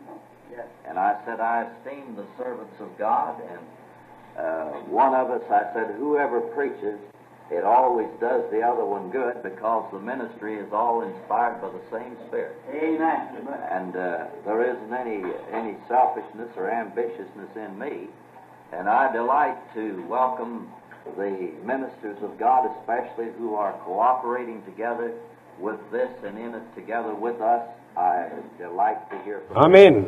Amen. So I asked Dr. Lee Vale, I said, would you minister if Brother Branham does? Now, Brother Branham didn't. இல்லை, அவருக்கு தெரியாது. இல்லை என்றால் நான் அவ்வளவு நேரம் பேசி இருக்க மாட்டேன். So I asked Brother Vale tonight if he would minister for us, in case that Brother Branham didn't, because he's associated with him in the meetings, and he knows about this way, and we're glad to have Brother Vale. I appreciate him and respect him as well as I do any of the other ministers. ஆமென். தேவன் ஆசீர்வதிப்பாராக. சகோதரன் வெயிலுக்காக நாம் ஜெபம் செய்வோம். உங்களில் சிலர் அவரை குறித்து கேள்விப்பட்டும் கூட இருக்க மாட்டீர்கள். நீங்கள் அவருக்காக ஜெபிப்பீர்கள் என்று நம்புகிறேன். ஆம், நான் அவருடைய நேரத்தை எல்லாம் எடுத்துக்கொண்டேன். சபையாரிடத்தில் நான் மன்னிப்பு கோருகிறேன். எனக்கு தெரியாது, நான் அங்கே உட்கார்ந்து கொண்டிருந்த போது இந்த ஏற்பாடுகள் செய்யப்பட்டது. சகோதரன் வெயில், கர்த்தருமை ஆசீர்வதிப்பாராக. நல்லது, அது அருமையா இருக்கிறது. அவர் பேசுவதை நானே கேட்க விரும்புகிறேன். அநேக முறை கூட்டங்களில் சகோதரன் வேல் நான் பேசுவதற்கு முன்பாக பேசியிருக்கிறார். அநேக முறைகளில் நீண்ட நேரத்திற்கு கூட்டத்தை சமாளித்திருக்கிறார். அருமையான சகோதரன், பெரிய வேலைகளை செய்துள்ளார். சகோதரன் வேல் பேசும்போது இந்த கூட்டத்தார் எப்போது சந்தோஷத்தோடு கேட்கிறவர்கள் என்று நிச்சயம் அறிவேன். கர்த்தர் சகோதரன் வேலை ஆசீர்வதிப்பாராக.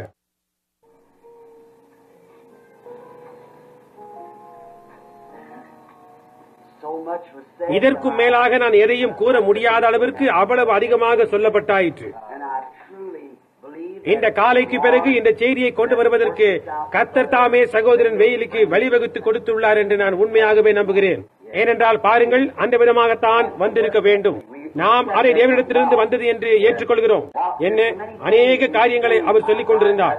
அவர் கூறியவற்றிலிருந்து நான் 20 செய்திக்கானவைகளை குறித்துக் கொண்டேன். அவர் சொன்னதை ஆதரிக்குமாறு நான் ஒரு சிறு எடுத்துக்காட்டை யோசித்துக் கொண்டிருக்கிறேன். மணி என்னவென்று அறிந்து கொள்ள நாம் கடிகாரத்தை நோக்கி பார்க்கிறோம். அந்த கடிகாரத்தில் இருக்கும் உறுப்புகள் யாவும் ஒன்றுக்கொன்று ஒத்துழைப்பு கொடுக்கவில்லை என்றால் நம்மால் சரியான நேரத்தை அறியவே முடியாது. சரிதானே? மூன்றாவது இழுப்பான தேவனுக்கு ஏதாவது காரியத்தை உண்மையாக செய்கின்றதை நாம் காண விரும்பினால் நாம் எல்லாருமாக ஒன்றாக சேர்ந்து அதை செய்ய வேண்டியவர்களாக இருக்கிறோம். நாம் ஒவ்வொருவரோடும் ஒன்று சேர்ந்து தேவனுக்கு முன்பாக நம்மை தாழ்த்தி நம்முடைய தவறுகளை அறிக்கை செய்து ஜெபித்து இந்த காரியங்களுக்காக தேவனை விசுவாசித்தால் ஒழிய காண முடியாது. தேவன் ஒருபோதும் தம்முடைய ஆவியை பரிசுத்தம் இல்லாத, அநீதியுள்ள, கீழ்ப்படிதல் இல்லாத ஆலயத்தில் வைக்க மாட்டார் என்று சகோதரன் வேல் சொன்னது சத்தியம் என்று தான் விசுவாசிக்கிறேன். மாட்டார். எல்லா அக்கிரமும் நம்முடைய இருதயத்தினின்று சுத்திகரிக்கப்படும் முறைமையின்படியாய் சுத்திகரிக்கப்பட்டு தேவனுக்கு முன்பாக சுத்தமுள்ளவர்களாய் காணப்பட்டு அதனால் அவர் அவருடைய சுத்தமும் பரிசுத்தமுமான ஆவியை நம் மூலமாய் கிரிய செய்து இந்த காரியங்கள் யாவையும் நிறைவேறுதலுக்குள் கொண்டு வரும்படி செய்வார். நீங்கள் இன்றிரவு வீட்டுக்கு போன போது நீங்கள் யூதாவின் புத்தகத்தை வாசிப்பீர்களானால் சகோதரன் வேல் சொன்ன காரியங்கள் யாவற்றையும் குறித்து நீங்கள் அதிகமாக கற்றுக்கொள்வீர்கள் என்று நான் நினைக்கிறேன். பரிசுத்தவான்களுக்கு ஒரு விசை ஒப்புக் கொடுக்கப்பட்ட விசுவாசத்திற்காக நான் தைரியமாய் போராடுகிறேன் என்று அவர் கூறுகிறார். அவர்களோ அதை விட்டு விலகி போனார்கள். எப்படி கேடான சிந்தையுள்ள மனிதர்கள் போன்றவர்கள் உள்ளே வந்து அவர்களை வஞ்சகமாய் தேவனுடைய உண்மான காரியங்களில் இருந்து விலக்கி கொண்டு போய்விட்டார்கள். அவர் நம்மை நடத்த நாம் அவரை அனுமதிக்கும் அளவுக்கு தான் அவரால் நடத்த முடியும். அங்கே அநேகமான அற்புதமான காரியங்கள் இருக்கின்றது. உங்களுக்கு தெரியும், ஜனங்கள் வல்லமையை விரும்புகிறார்கள், ஆனால் வல்லமை என்றால் என்ன என்று உண்மையாகவே அறியாதிருக்கிறார்கள். புரிகின்றதா? அந்த வல்லமையோடு கூட சேர்ந்து போகின்றது என்னவென்று உண்மையாகவே அவர்கள் அறியாதிருக்கிறார்கள். மேல் நோக்கி போகிறதன் பாதை கீழாகத்தான் இருக்கிறது. எப்பொழுதும் உனக்கு வல்ல வேண்டுமானால் உன்னால் எவ்வளவு தாழ்த்த முடியும் என்று பார். உன்னுடைய எல்லா பிரகாரமான சிந்தனைகளில் இருந்தும் வெளியே வந்து தேவனுக்கு முன்பாக உன்னை தாழ்த்து. இந்த கட்டிடம் முழுவதுமாய் ஓடி பெரிய கூச்சலை எழுப்பும் அவனை காட்டிலும் அப்பொழுது உன்னிடம் அதிக வல்லமை உண்டாயிருக்கும். புரிகின்றதா? ஏனென்றால் உன்னால் உன்னை ஜெயித்து கிறிஸ்துவுக்கு உன்னைத்தானே ஒப்பு கொடுத்து அவருக்கு முன்பாக உன்னை தாழ்த்து. அதுதான் உண்மையான வல்லமை. உண்மையாகவே தாழ்மையாக உள்ள கர்வமுள்ள ஒன்றை அல்ல, ஒரு சபையை காட்டு. ஒரு இனிமையான சபை, ஒரு தாழ்மையான சபை, அதை காட்டு. தேவனுடைய வல்லமையும் தயவையும் தனக்குள் பெற்றதொரு சபையை நான் உனக்கு காட்டுகிறேன். அது உண்மை. அதற்கு தேவையான காரியம் அதுதான், தாழ்மை. தேவனுக்கு முன்பாக நம்மை தாழ்த்துதல், நம் மூலமாக தேவன் கிரியை செய்யும்படியாய் அனுமதித்தல். பெரிதான ஒரு கூச்சல் போட வேண்டியதில்லை. அந்த குடியானவன் சொன்னது போன்று சில சமயங்களில் அவனுடைய வண்டியை எடுத்துக்கொண்டு வயலுக்கு போவானாம். ஒவ்வொரு முறை ஒரு மேட்டை தாண்டும் போதும் பெரிய கலகலவன சத்தம் உண்டாகுமாம். ஆனால் அவன் திரும்பி வரும்போது அதே மேடுகளை அவன் வண்டி தொடும் போதெல்லாம் ஒரு சத்தமும் இன்றி போகுமாம். ஏனென்றால் அது நல்ல காரியங்களால் நிறைந்திருக்கிறது. ஆகவே அது சரியாகத்தான் இருக்கிறது என்று நான் நினைக்கிறேன். பாருங்கள், நாம் தேவனுடைய நற்காரியங்களால் நிறைக்க பெற்று நம் மூலமாக ஆவியின் கனிகள் அறியப்படுதல். அவர் அங்கே அதிகமாக 1 கொரிந்தியர் 13 குறிப்பிட்டபடி, எப்படி என்றால், என் சரீரத்தை சுட்டரிக்கப்படுவதற்கு கொடுத்தாலும் அன்பு எனக்கு இராவிட்டால் எனக்கு பிரயோஜனம் ஒன்றுமில்லை. ஆகவே நாம் அதை செய்ய விரும்புகிறோம். எல்லாவற்றுக்கும் மேலாக நாம் தேவனுக்கு முன்பாக நம்முடைய சொந்த ஆத்மாவிற்கு உத்தரவாதம் உள்ளவர்களாய் இருக்கிறோம். பாருங்கள், பரலோகத்திற்கு போக போகிறது நீதான். அது நான் போகிறேனோ அல்லது அவன் போகிறானோ என்பதல்ல, அது நீ போகிறதா இருக்கிறது. பாருங்கள், முதலாவதாக நீங்கள் அதை நோக்கி பார்த்து கர்த்தருக்கு முன்பாக இனிமையாக வர வேண்டும். தன்னைதானே தாழ்த்துகின்ற மனிதனைத்தான் தேவன் உயர்த்துகின்றார் என்பதை நாம் எப்பொழுதும் கண்டிருக்கிறேன். தன்னுடைய மார்பை முன் தள்ளிக் கொண்டு எல்லாவற்றையும் அறிந்திருக்கின்ற ஒரு மனிதனை எடுத்துக் கொள்ளும் போது அவனுக்கு நீங்கள் கூற முடியாது, அவன் கர்வம் கொண்டவனாயிருக்கிறான். அப்படிப்பட்ட நபர் எதையும் அடைய முடியாது. ஆனால் தன்னைத்தானே தாழ்த்துகிறவனும் இனிமையாய் நடக்கிறவனுமான அந்த மனிதனை எடுத்துக் கொள்ளுங்கள். ஒரு சபையை ஸ்தாபித்துக் கொண்டிருக்கிற ஒரு மனிதனிடத்தில் அன்றொரு நாள் நான் பேசிக் கொண்டிருந்தேன். ஒரு ஸ்தாபனத்திலிருந்து அவன் வெளியே கொண்டு வரப்பட்டவன். அது சகோதரன் போசே. அவர்களுடைய சபையாரும் அவர்களுக்கு நெடுங்காலமாக மகத்தான சபை இருந்தது. தேவன் அதை ஆசீர்வதித்துக் கொண்டிருந்தார். மற்றவர்களைப் போன்று தாங்களும் மெருகேற்றி அதை ஒரு ஸ்தாபனமாக ஆக்க வேண்டும் என்ற நிலைமைக்கு வந்து விட்டார்கள். அவர்கள் அப்படியா இருந்த நேரத்திலே அங்கே இருந்த தாழ்மையான கிறிஸ்தவர்கள் அதை விரும்பவில்லை. அவர்களின் ஜீவிய காலம் எல்லாம் அதற்கு எதிராகவே அவர்கள் போதிக்கப்பட்டிருந்தார்கள். ஆகவே அவர்கள் அதனின்றி விலகி போய்விட்டார்கள். இப்பொழுது அவர்களுக்கு ஒரு கூட்டம் இருக்கிறது. அவர்கள் மறுபடியுமாய் இப்பொழுது ஒரு பெரிய ஸ்தலத்திற்குள்ளாக வருமட்டாய் தேவன் அவர்களை ஆசீர்வதித்தார். இப்பொழுது அவர்கள் ஒரு சபையாய் கூடுகின்ற 4 அல்லது 5,000 ஜனங்களாய் இருக்கின்றனர். அவர்கள் துவங்குகிறார்கள். அந்த ஒரு நாள் அவர்கள் என்னிடம் வந்து, அப்பொழுது நான் சரியாக சபையின் அலுவலகத்தில் உட்கார்ந்து கொண்டிருந்தேன். அவர்கள் தலைவர்களில் ஒருவரான சகோதரன் கார்சன் முதலானோர் என்னிடத்தில், சகோதரன் பிரென்ஹாம், நாங்கள் என்ன செய்ய வேண்டும் என்று கேட்டனர். நான் சொன்னேன், எல்லா ஸ்தாபனங்களிலும் எந்த ஒரு ஸ்தானமும் வகித்திராத உண்மையாகவே அருமையான அசலான இனிமையான ஜீவிக்கின்ற ஒரு தாழ்மையான சகோதரனை மேய்ப்பனாக இருக்கும்படி கண்டுபிடியுங்கள். தேவன் எஞ்சியுள்ளதை பார்த்துக் கொள்வார். புரிகின்றதா என்றேன். ஆடுகளை போஷிக்க கூடியவனும் தாழ்மையானவனும் மற்ற காரியங்களையும் உடையவனுமான ஒரு நல்ல போதகனை தெரிந்து கொள், மற்றவைகளை தேவன் பார்த்துக் கொள்வார் என்று நான் சொன்னேன். ஏதோ எல்லாம் அறிந்த சகல கலா வல்லவன் உள்ளே வந்து இதை ஒழுங்கிற்கு கொண்டு வந்து இந்த விதமாக இருக்க வேண்டும், அதை தவிர்க்க வேண்டும் என்று சொல்ல போகும் ஒருவனே அல்ல. நான் சொன்னேன், அது ஒருபோதும் கிரியை செய்யாது, நீ சும்மா அப்படி நினைத்துள்ளாய் என்று. அதுதான் காரியம். சபையில் உள்ள ஒவ்வொரு பகுதியும் சேர்ந்து கிரியை செய்ய வேண்டும். நீ உன்னுடைய பங்கை காத்துக் கொள்ள வேண்டும். ஆகவே நாம் எந்த நேரத்தில் ஜீவித்துக் கொண்டிருக்கிறோம் என்பதை நாம் காண்கிறோம். நாம் நினைப்பதை காட்டிலும் அதிக நெருக்கமாக இருக்கிறோம். இப்பொழுது நாம் சகோதரன் வேலை பாராட்டுகிறோம் அல்லவா? சகோதரன் வேல், கர்த்தர் உம்மை ஆசீர்வதிப்பாராக. உமக்கு நன்றி. இன்றிரவு இந்த மகத்தான செய்தி நமக்கு கொண்டு வந்தமைக்காக நாம் தேவனுக்கு நன்றி செலுத்துகிறோம். என்னிடம் சில நிமிஷங்களுக்கு முன் கொடுக்கப்பட்ட குறிப்பு இருக்கின்றது. சகோதரிகளின் ஒருத்தி சொப்பனத்தில் உண்டான ஏதோ காரியத்தை குறித்து சொல்ல வேண்டுமாம். சகோதரியை எனக்காக அதை சற்று எழுதி கொடுங்கள். அவர் சில சொப்பனங்களை அவளுக்கு கொடுத்திருக்கிறார். அவைகள் முற்றிலும் உண்மையாயிருந்தன. நாங்கள் எல்லா சொப்பனங்களையும் ஏற்றுக்கொள்வதில்லை. இல்லை, இல்லவே இல்லை. ஆனால் அவைகள் தேவனால் உண்டானவைகளானால் அது தேவன்தான் நம்மோடு பேசுகின்றாரா என்று நாங்கள் அறிந்து கொள்ள விரும்புகிறோம். எல்லா காரியங்களையும் அந்நிய பாஷைகளில் பேசுவது போன்று நாங்கள் அதை விசுவாசிப்பதில்லை.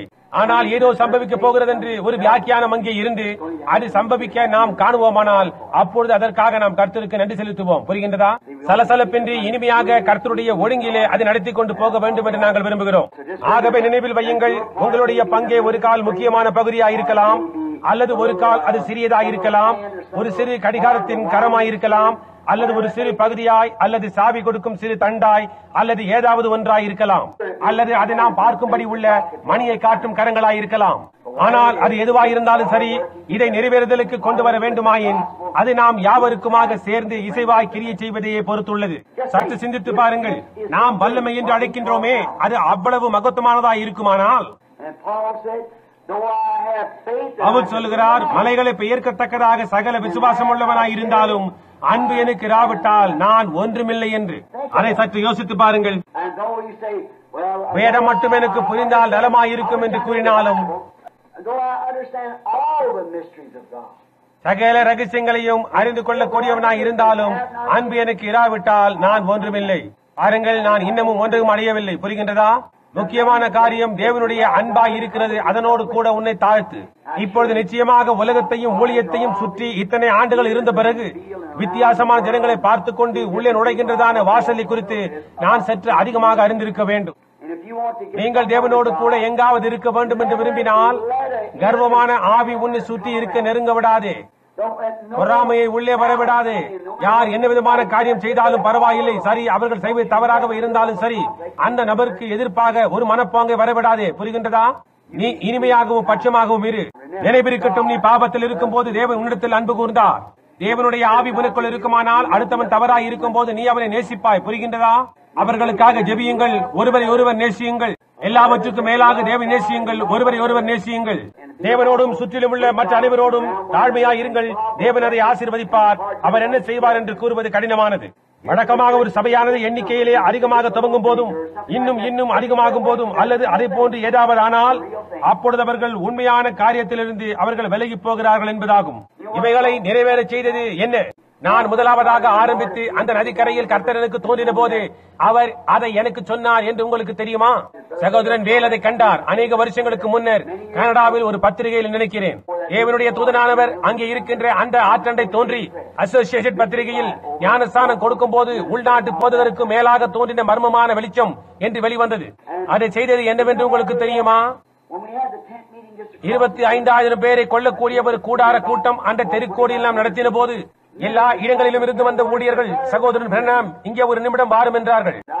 நான் அப்பொழுது ஒரு சிறு வாலிபனாய் சிறு பையனாய் இருந்தேன். அவர்கள் என்னிடத்தில், இந்த ஜனங்களை எல்லாம் நீ எப்படி ஒரு கட்டாய் வைக்கப் போகின்றாய்? அவர்கள் அவ்வளவாய் ஒருவரை ஒருவர் நேசிக்கிறார்கள். இவ்விதமாய் ஜனங்கள் ஒருவரை ஒருவர் நேசிப்பதை நான் கண்டதே இல்லை என்றார்கள். அது கர்த்தர் என்றேன். இதன் பேரில் தான் சபையானது ஸ்தாபிக்கப்பட்டது. அதாவது அந்த தெய்வீக ஒருவரை ஒருவர் நேசிக்கும் சகோதர அன்பின் மேல் ஸ்தாபிக்கப்பட்டுள்ளது. அவர்கள் ஒருவரோடொருவர் கை குலுக்கி விடைபெறுவதையும் அப்பொழுது குழந்தைகளைப் போன்று ஒருவரை ஒருவர் பிரியும் போது அழுவதையும் நான் கண்டிருக்கிறேன். அந்த அளவிற்கு அவர்கள் ஒருவரை ஒருவர் நேசிக்கிறார்கள். நான் அவர்களை சந்திக்க வீடுகளுக்கு போயிருக்கிறேன். அவ்வமயம் வேதம் திறந்த வண்ணமாய் இருக்க அதில் கண்ணீர் கரைகள் இருக்க கண்டிருக்கிறேன். இரவு நேரங்களில் உள்ளே வந்திருக்கிறேன். தாய்மார்களும் தகப்பன்மார்களும் ஒன்றாக கூடி அவர்களுடைய பிள்ளைகள் சுற்றிலும் தரையில் முழங்காலில் இருந்து கொண்டு, தகப்பன்மார்களும் தாய்மார்களும் முழங்காலில் இருந்து கொண்டு அழுது கொண்டு ஜெபித்துக் கொண்டும் இருக்க கண்டிருக்கிறேன். நான் கதவண்டை நின்று கொண்டு காத்து கொண்டிருந்து அவர்கள் ஜெபத்தை நிறுத்தவே இல்லை. நான் அப்படியே படிக்கட்டில் உட்கார்ந்து கொண்டு நானும் ஜெபித்துக் கொண்டு அவர்களுக்காக காத்திருப்பேன். பாருங்கள், அப்படிதான் காரியம். அவர்கள் ஒருவரை ஒருவர் நேசித்தார்கள். நாங்கள் அந்த பழைய பாடலை நின்றவாறு பாடுவது வழக்கம். நம்முடைய இருதயங்களை கிறிஸ்தவ அன்பினால் ஒன்றாக இணைக்கும் அந்த கட்டு ஆசீர்வதிக்கப்படுவதாக. ஏக சிந்தை உள்ளவர்களின் ஐக்கியம் உன்னதமானதை போன்றுள்ளது. நாங்கள் இங்கே பிரியும் போது அது எங்களுக்குள்ளாக வருத்தத்தை ஏற்படுத்துகின்றது. ஆனால் நாங்கள் இன்னமும் இருதயத்தில் பிரியாதவர்களாய் இருந்து மீண்டும் சந்திப்போம் என்று நம்புகிறோம். என்னுடைய இருதயத்தில் சந்தோஷம் நிறைந்தவனாய் கிறிஸ்துவுக்கு இதை கூறுகிறேன். அவர்களில் அநேகர் இன்றிரவு குறிக்கப்பட்டுள்ள கல்லறைகளுக்குள் நாம் யாவரும் ஒன்றாக சேரப் போகின்றதான அந்த மகத்தான உயிர்த்தெழுதலுக்காக காத்துக் கொண்டிருக்கிறார்கள். அந்த ஆவியானது இந்த இடத்திலிருந்து நம்மை விட்டு பிரியாது இருப்பதாக. அப்படி அது சம்பவிக்குமானால் அப்பொழுது உன்னுடைய போதகர் எவ்வளவு போதக சமர்த்தனாய் இருந்தாலும் சரி, அவன் எவ்வளவு அருமையாய் தேவனுடைய வார்த்தைகளை கொண்டு வருபவனாய் இருந்தாலும் சரி, தேவ ஆவியானவர் தூக்கப்பட்டு போய்விட்டார். புரிகின்றதா? எல்லா காரியங்களும் நமக்குள்ளாக ஐக்கியத்தில் பொதுவாக இருக்கும் போது, ஒருவருக்காக ஒருவர் நேசிக்கும் போது, அப்படியானால் தேவன் நம்மோடு கிரியை செய்வார். நாம் என்ன மணி நேரம் என்பதை காட்டுகிறவர்களாய் இருக்கிறோம். ஜனங்கள் வந்து இவ்விதமாய் கூறுவார்கள். உண்மையாகவே தாழ்மையுள்ள ஒரு சபையை நீங்கள் காண வேண்டுமானால், தேவனை உண்மையாய் நேசிக்கின்ற ஒரு சபையை காண வேண்டுமானால், அந்த ஜெப கூட்டத்திற்குள் ஒரு முறை சென்று அதை கவனியுங்கள் என்று அவர்கள் கூறுவார்கள். அவர்களுக்கு ஒருவர் பேரில் ஒருவருக்குள்ள அக்கறையும் மரியாதையும் பாருங்கள். சுவிசேஷமானது பிரசங்கிக்கப்படுகிற வேளையிலே எவ்வளவு பயபக்தியாயும் எல்லாமும் ஒழுங்காயும் இருக்கிறது என்று சொல்வார்கள். ஆம், அப்பொழுது அவர்கள் நம்மை நோக்கி பார்த்து என்ன மணி வேளையில் ஜீவித்துக் கொண்டிருக்கிறோம் என்பதை காணுவார்கள். தேவனுடைய ஆவியானவர் உங்கள் மத்தியில் அசைவாடுவதை அப்பொழுது நம்மால் காண முடியும். மகத்தான அற்புதங்களும் அடையாளங்களும் காரியங்களும் சம்பவித்துக் கொண்டிருக்கும். அந்த காரியம் இசைந்து கிரியை செய்து கொண்டிருக்குமானால் அது நேரத்தை காட்டுகிறதா இருக்கின்றது. ஆனால் அது இசைந்து காரியத்தை செய்யாமல் இருக்குமானால் அப்பொழுது கடிகாரம் நின்று போயிற்று என்றாகும். அது இனிமேல் நேரத்தை காட்டாது. ஆகவே நாம் எந்த மணி நேரத்தில் ஜீவித்துக் கொண்டிருக்கிறோம் என்று நீங்கள் அறிய விரும்பினால், சுவிசேஷத்திற்குள் நீங்கள் யாவருமாக சேர்ந்து இசைந்து ஒருவரை ஒருவர் நேசித்து தேவனை நேசித்து செயல்படுங்கள். அப்பொழுது நாம் ஜீவிக்கின்றதா நேரம் என்னதென்று அந்த கரங்கள் தாமே கூறும். நீங்கள் அதை விசுவாசிக்கிறீர்களா? நிச்சயமாக. ஆமேன். கர்த்தர் உங்களை செல்வ பெருக்காய் ஆசீர்வதிப்பாராக. இப்பொழுது மறந்து போக வேண்டாம். இந்த வாரத்தில் கூடுங்கள். நீங்கள் நன்மையானது ஏதாவது அறிந்திருப்பீர்களே ஆனால், அதாவது உள்ளே வருகின்ற வியாதியஸ்தரை அறிந்திருப்பீர்களே ஆனால், அவர்கள் வரும்போது அவர்களிடத்தில் சொல்லுங்கள், அன்பே, நான் உங்களை கேட்க விரும்புகிறேன். ஜெப கூடாரத்தில் ஞாயிற்றுக்கிழமை காலையில் வியாதியஸ்தர்களுக்காக ஜெபிக்கிறோம். நீ கொஞ்ச காலமாய் சுகவீனமாய் இருந்தாய். இப்பொழுது நீ அங்கே வர விரும்புகிறேன். நான் அங்கே போகிறேன். நான் எப்பொழுதும் போக விரும்புகிறேன் என்று கூறுங்கள். நான் ஞாயிறு ஒரு செய்தியை கேட்டேன். அதில் ஒரு சகோதரன் சொன்னார், நாம் சொத்தை மடிமடிக்கு நம்முடைய குற்றங்களை ஒருவருக்கு ஒருவர் அறிக்கையிட்டு ஒருவருக்காக ஒருவர் ஜெபம் செய்ய வேண்டும் என்று சொன்னார். யாக்கோபு 5:13-14-15 நாம் சுகம் பெறுவதற்காக வரும் முன்னர் நம்முடைய குற்றங்களை ஒருவருக்கொருவர் அறிக்கையிட வேண்டும். ஆம், ஒருவருக்கொருவர் குற்றங்களை அறிக்கையிட்டு ஒருவருக்காக ஒருவர் ஜெபம் செய்ய வேண்டும். புரிகின்றதா? பாருங்கள், சரியாக அதைத்தான் அவர் இன்றைய பேசிக் கொண்டிருந்தார். மார்க் 16 கூட பரம ஆனந்தத்தை கொண்டு வந்தார். அதை அப்படி ஒன்றிணைக்கும் போது உனக்கு அது வருகிறது. அப்பொழுது சுகம் பெறுதல் இடம் பெறுகிறது. இயேசுவை நோக்கி பாருங்கள். ஒரு மூட்டை அன்பே தவிர அவர் வேறொன்றுமில்லை. புரிகின்றதா? அவர் அவதரித்த வெளிப்பட்ட தேவனாய் இருக்கிறார். அவர் தேவன். அவர் மூலமாக தேவன் தம்மை வெளிப்படுத்தி காட்டினார். எந்த அற்புதமும் அதிசயமும் காரியங்களும் சம்பவிக்கவில்லை. அவருடைய தாழ்மையான அர்ப்பணிக்கப்பட்ட ஜீவியம் தேவனாய் இருந்ததில் இருந்து அவர் மூலமாய் தேவன் தம்மை தாமே வெளிப்படையாய் காட்ட இப்பூமியில் ஒரு மனிதனாக வந்தார். அதுதான் அவரை அவர் என்னமாய் இருந்தாரோ அதுவாக ஆக்கினது. நான் எப்பொழுதும் கூறியுள்ளேன், என்னை பொறுத்த மட்டில் இயேசு தம்மை தாழ்த்தன விதம் தான் அவரை தேவனாக ஆக்கியது. அவர் அவ்வளவு மகத்துவமானவராய் இருந்தார். இருந்தும் அவ்வளவு சிறியவராக இருக்க முடிந்தது. புரிகின்றதா? அது சரியே. தேவன் உம்மை மிகவும் ஆசீர்வதிப்பாராக. இப்பொழுது நாம் யாவருமாக கலந்து போவதற்காக எழும்பி நிற்போம். இதை நாம் பாட முயற்சிப்போம். ஒரு கால் சகோதரியை, இந்த பாட்டு உங்களுக்கு தெரியாமல் இருக்கலாம். அதாவது நம்முடைய இருதயங்களை கிறிஸ்தவ அன்பினால் ஒன்றாக கட்டும் என்பது. அதை நாம் ஒருமுறை பாடுவோம். பாடுவோமா? ஒரு சுருதி கொடுங்கள்.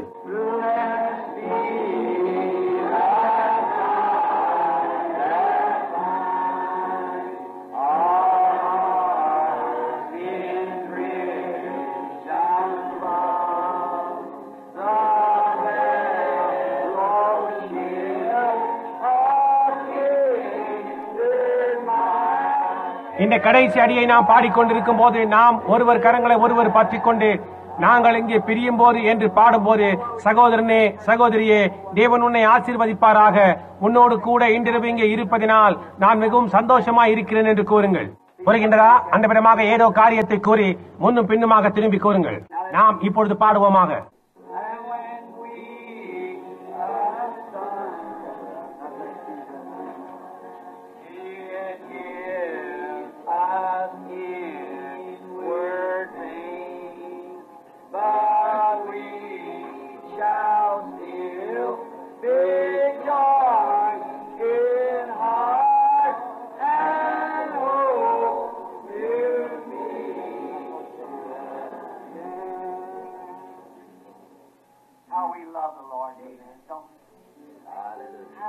நாம் எப்படியாய் தேவனை நேசிக்கிறோம்.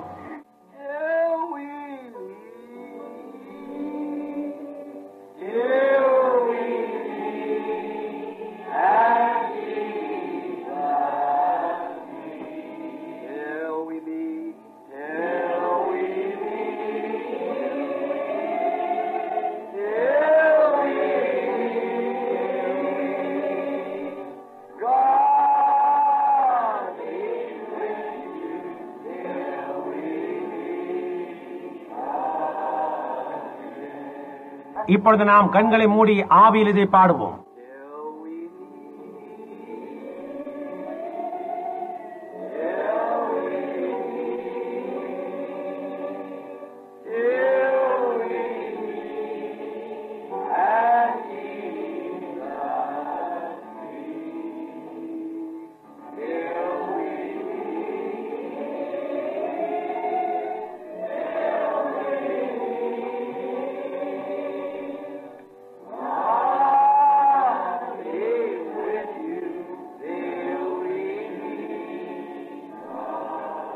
இப்பொழுது நம்ம தலைகள் வணங்கி இருக்கும் வண்ணமாக நாம் வெறுமனே பிள்ளைகளால் தான் இருக்கிறோம், தேவனுடைய பிள்ளைகளாய் இருக்கிறோம். இது மனதில் பாடுவோம்.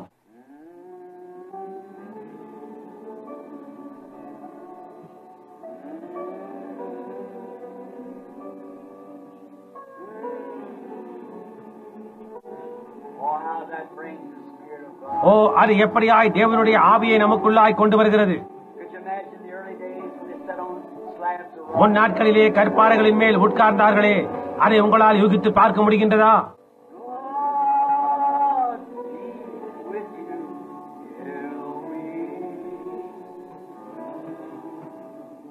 நம்முடைய தலைகள் வணங்கி இருக்க பின்னால் இருக்கின்ற சகோதரன் ஆலன் அவர்களை நமது மத்தியில் உள்ள ஒரு புதிய சகோதரர் ஜெபம் செய்து கூட்டத்தை முடிக்குமாறு கேட்கப் போகிறேன். சகோதரன் Alan.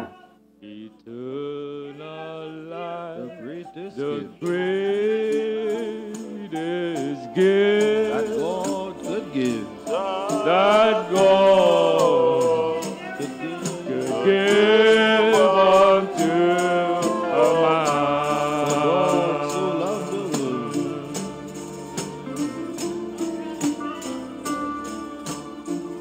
For God so loved the world that He gave His only begotten Son. What shall it profit man? Oh, what shall it profit a man to give The world and lose his soul. the whole world and lose his soul? What shall a man give? What shall a man give in exchange for The saving of his soul. the saving of his soul?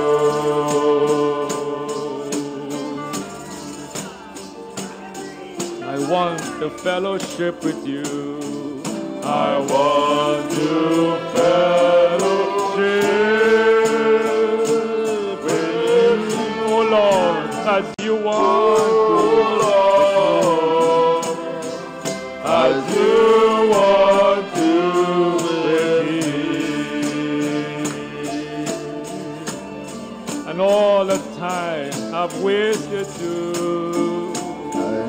And all the time I've wasted too, oh Lord, I want to make up to, I want to make up to, not just to say that your word is true, not just to say that is true. I want to obey from my heart. Obey from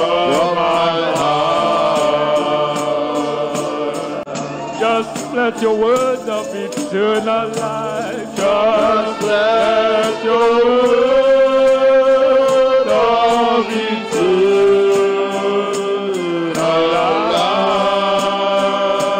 life Abide way down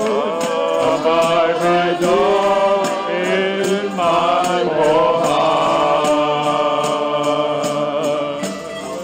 Oh, eternal life, the greatest gift.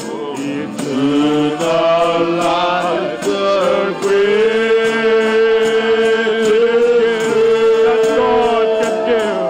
that God could give unto a man. For God so loved the world, for God so loved the world that He gave that He gave only begotten Son, His only begotten Son. Oh, what shall it profit a man? What Shall it profit a man to gain gain the whole world and lose his soul?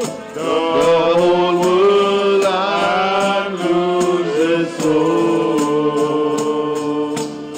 Oh, what shall a man give in exchange for? What shall a man give in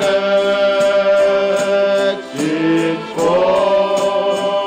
Oh, the saving of his soul. Oh, the saving of his soul.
Oh, holy baptism of love. Oh, holy baptism of love. Come hide in me. Come hide in my lover's side. in my lover's side. Then change me in the twinkle of an eye. Then change me in the twinkle Of an eye to meet my Jesus in the to sky. meet my Jesus in the sky. Yes, I would reign for 1,000 years. Yes, I would reign for 1,000 years. As a priest, yea, as a king. As a priest, yeah, as a king. and a newer too, and I shall live in the new too. in the new Jerusalem, In the new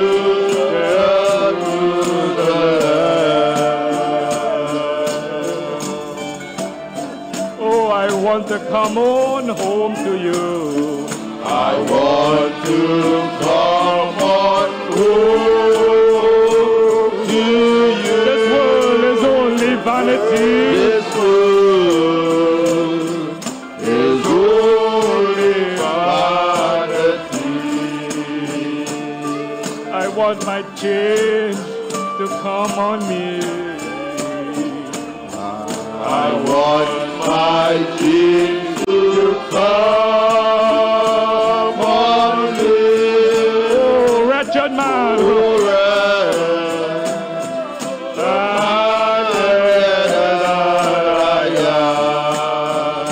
Oh, I cannot take it no more, my Lord. I cannot take it no more, my Lord.